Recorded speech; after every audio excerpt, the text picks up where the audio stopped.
इस्लाम का एक ऐसा दौर जब हर बड़ा साइंटिस्ट मुसलमान हुआ करता था। जिस तरह आज यहूदी दुनिया की हर फील्ड में ग्रो कर रहे हैं, इसी तरह एक दौर था जब मुसलमान दुनिया की हर फील्ड में टॉप पर थे। इस दौर में मुसलमानों की दुनिया के इस सारे हिस्से पर हुकूमत थी जिसे कहते हैं the golden age of Islam.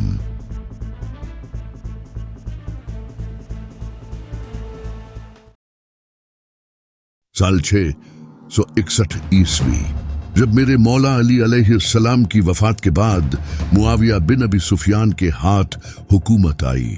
Muawiya का बनु उमैया कबीले से ताल्लुक था। बनु उमैया ने अपने दौरे हुकूमत में बड़े ही नीच काम किए थे, जैसा कि यजीद ने मेरे इमाम हुसैन अलैहिस्सलाम को कत्ल किया था और मुआविया ने भी मौला अली अलैहिस्सलाम को खलीफा नहीं माना था, जिससे मुसलमानों की आपस में जंगें हुई, जिसमें हजारों मुसलमान शहीद हुए, जिसे मुस्लिम सिविल वॉर भी कहा जाता है। इस पर हम डिटेल में अगली वीडियो में बात करेंगे, सो सब्सक्राइब नाउ। लेकिन बनु उमैया के सारे लोग ही गलत नहीं थे। कुछ हजरत उस्मान गनी रजी अल्लाह ताला अन्हु जैसे बहुत अच्छे लोग भी थे। बनु उमैया के दौर में यहूदी और क्रिश्चियंस पर टैक्सेस लगाए गए थे और यहाँ तक कि इनके दौर में नए कन्वर्ट हुए मुसलमानों को भी सेकंड क्लास की तरह ट्रीट किया जाता था। जैसा कि बनु उमैया ने रीसेंट कन्वर्ट हुए मुसलमानों पर भी टैक्सेस लगा दिए थे, जबकि इस्लामिक लॉ के अंडर जो भी लोग इस्लाम कबूल करते थे तो उनके लिए कई इंसेंटिव्स रखे जाते थे ताकि ज्यादा से ज्यादा लोग इस्लाम कबूल कर सके। लेकिन बनु उमैया ने तो नए कन्वर्ट हुए मुसलमानों पर भी टैक्सेस लगा दिए थे। बनु उमैया ने अपने दौर में बड़े ही बुरे काम किए, लेकिन इनके दौरे खिलाफत में इस्लाम काफी फैला भी था।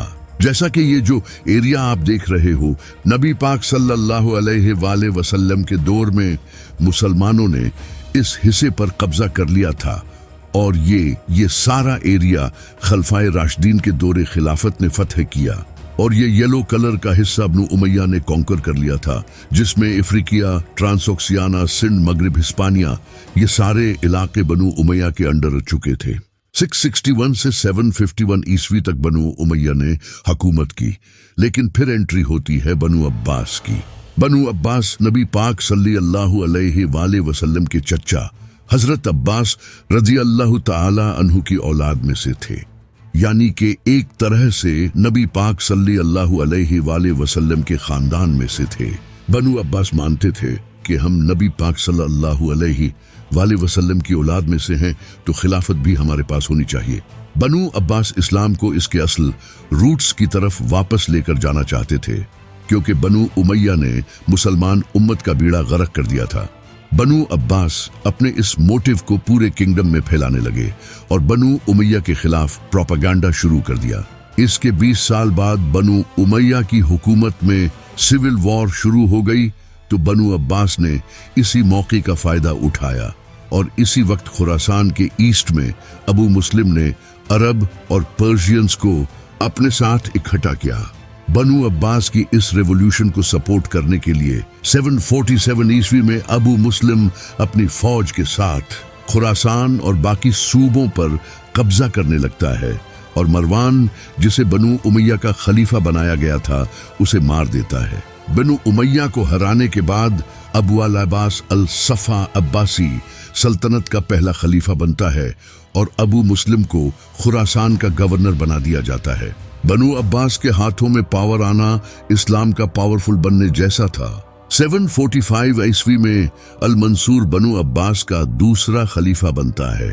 अल मंसूर के खलीफा बनने से पहले दमास्कस मुसलमान किंगडम का कैपिटल हुआ करता था, फिर इसके बाद कूफा को कैपिटल बना दिया गया था, लेकिन अल मंसूर ने बगदाद को कैपिटल बना दिया। बगदाद को अल मंसूर ने बिल्कुल स्क्रैच से बनाया था। 762 ईस्वी में अल मंसूर ने 1 लाख मजदूरों और आर्किटेक्ट्स को इस शहर को बनाने लगा दिया। अल मंसूर ने इस सिटी को स्ट्रेटेजिकली टिग्रिस रिवर से 32 किलोमीटर दूर बनाया था। इस लोकेशन की वजह से इस सारे रूट का ट्रेड बगदाद से होकर गुजरता था और बगदाद ट्रेड हब बन चुका था। फिर 786 ईस्वी में हारून अल रशीद बनु अब्बास के 5वें खलीफा बनते हैं। हारून अल रशीद बगदाद में एक लाइब्रेरी ओपन करते हैं जिसे बीतुल हिकमा और हाउस ऑफ विजडम भी कहा जाता था, जहां पूरी दुनिया से लोग आकर नॉलेज शेयर करते थे और इस नॉलेज को ग्रीक, चाइनीज और संस्कृत जैसी लैंग्वेज से अरबिक में ट्रांसलेट किया जाता था। इस वक्त अरबिक को साइंटिफिक लैंग्वेज माना जाता था। बगदाद में सिर्फ मुसलमान ही नहीं बल्कि क्रिश्चियन, बुद्धिस्ट की तरह हर रिलीजियन से लोग आकर नॉलेज शेयर करते थे। Philosophy, literature, math, science, arts, architectures, chemistry, astronomy जैसी हर फील्ड में मुसलमान ग्रो करने लगे। जैसा कि अल ख्वारिज़मी, जिन्हें फादर ऑफ अलजेब्रा कहा जाता है, जो कि मैथमेटिक्स, एस्ट्रोनॉमी, ज्योग्राफी, पॉलीमैथ इन सब के एक्सपर्ट थे, इन्हें बगदाद की लाइब्रेरी हाउस ऑफ विजडम का हेड बना दिया गया था। ये जो अलजीब्रा वर्ड है, ये अरबिक वर्ड अलजब्र से बना है। अल ख्वारिज़मी की बुक्स ने मैथमेटिक्स को बदल कर रख दिया। इब्न अल हैतम, जो कि बहुत बड़े एस्ट्रोनॉमर और मैथमेटिशियन थे, जिनसे लियोनार्डो दा विंची जैसे थिंकर भी इंस्पायर थे, इन्हें फादर ऑफ ऑप्टिक्स भी कहा जाता है। इब्न अल हैतम ने 1000 ईस्वी में ही ये बता दिया था कि इंसानी आंख काम कैसे करती है। इन्हीं की वजह से कैमरास और माइक्रोस्कोप इन्वेंट हुए हैं। यहाँ तक कि दुनिया का पहला कैमरा इब्न अल हैतम ने सालों पहले ही इजाद कर लिया था। इब्ने सीना, जो कि बहुत बड़े फिजिशियन और फिलोसोफर थे, जिन्हें फादर ऑफ अर्ली मेडिसिन भी कहा जाता है। अभी कोविड-19 में जो क्वारंटाइन किया गया था, इसे इब्ने सीना ने सदियों पहले ही अपनी बुक में बता दिया था और इनका कहना था कि क्वारंटाइन बीमारी को रोकने का बेस्ट वे है और इनके मुताबिक हर बीमारी स्मॉल पार्टिकल्स से फैलती है जिसे इंसानी आंख देख नहीं सकती। लेकिन कमाल की बात पता क्या है, ये डिस्कवरी लोगों को सदियों बाद पता चली और इब्ने सीना ने इसे उस दौर में ही रिवील कर दिया था। इब्ने रुश्द भी इस्लाम के बहुत बड़े स्कॉलर थे। इब्ने रुश्द ने अरिस्टोटल के भी कई आइडियाज को फॉलो किया था और ये पॉलीमैथ और जूरिस्ट भी थे। अल ज़हरावी, जिन्हें फादर ऑफ मॉडर्न सर्जरी भी कहा जाता है, यूरोप में इनकी बुक से सीखकर लोग सर्जरी परफॉर्म करते थे। इसी तरह इब्ने बतूता भी एक ट्रैवलर थे जो कि पूरी दुनिया में सफर करते थे, जैसा कि अफ्रीका, यूरोप और एशिया और डिफरेंट जगहों के कल्चर के बारे में लिखते थे। इन्हीं बुक से मुसलमानों को इन जगहों के बारे में काफी कुछ पता चलता था। हवा में उड़ने वाले पहले इंसान अब्बास इब्ने फिरनास भी मुसलमान थे, जो कि polymath inventor, astronomer, physician, chemist, engineer थे। इब्ने खालदून, जो कि फादर ऑफ इकोनॉमिक्स हैं, इनके ही नॉलेज का फायदा उठाकर एडम स्मिथ ने इतनी पॉपुलैरिटी गेन की थी। इब्ने खालदून के आइडियाज को एडम स्मिथ ने कॉपी किया था और आज लोग एडम स्मिथ को तो याद करते हैं, लेकिन इब्ने खालदून को कोई नहीं जानता। ये साइंटिस्ट्स की बहुत लंबी लिस्ट है। बस इतना जान लो कि उस वक्त साइंटिस्ट्स का मतलब मुसलमान हुआ करता था। इसी दौर में मुसलमानों ने कई चीजें इजाद की। Windmills, camera, algebra, guitar, syringe, ऐसी हजारों चीजें उस वक्त मुसलमानों ने इजाद की थीं। लेकिन जिस तरह हारून अल रशीद के पावर में आने से मुसलमानों का गोल्डन पीरियड शुरू हुआ था, इसी तरह हारून अल रशीद की वफात के बाद इस गोल्डन पीरियड का डिक्लाइन शुरू हो गया। हारून अल रशीद की वफात के बाद अगले खलीफा के लिए लड़ाई शुरू हो गई। अगला खलीफा बनने के लिए हारून अल रशीद के बेटे आपस में लड़ना शुरू कर देते हैं और इसी तरह बनु अब्बास में सिविल वॉर शुरू हो गई। इसके बाद इब्बासी सल्तनत कमजोर होती गई, लेकिन इब्बासी सल्तनत का असल खात्मा तब होता है जब मंगूल इब्बासी सल्तनत पर हमला करते हैं।